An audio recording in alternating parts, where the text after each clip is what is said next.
When I was 11 years of age, I loved Lego. So I built my own Legoland in the backyard of my mom and dad's garden.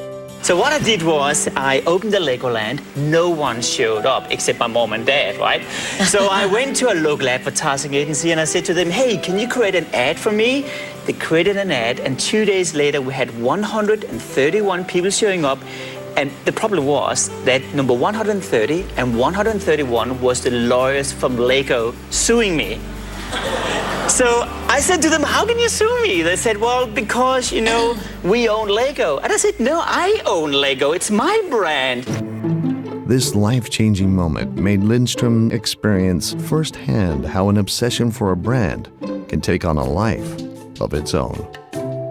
Later on, when helping companies to market their brands, he was struck by the influence brands have on people, how they impact choices and everyday decisions.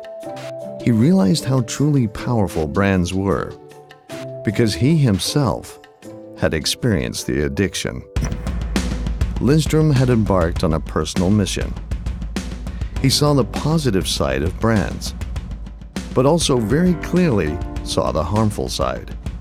He witnessed how sometimes brands can betray the consumer through manipulation and deception. Because the better we think we are, the more we let our guards down and the more vulnerable we are for everything happening around us. Lindstrom was driven to write about his findings, exposing the flip side of the story of brands.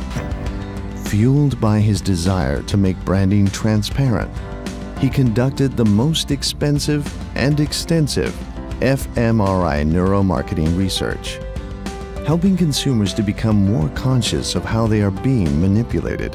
How many of you would admit that you are deeply irrational?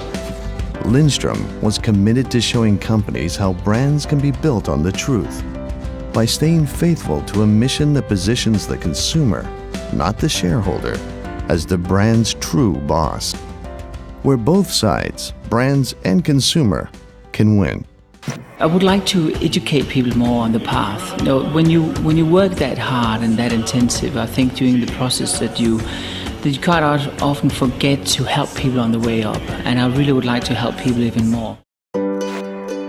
What began as a love for Lego nearly 30 years ago has transformed much of what we know now about brands and how they work. I don't know whether to be amazed or terrified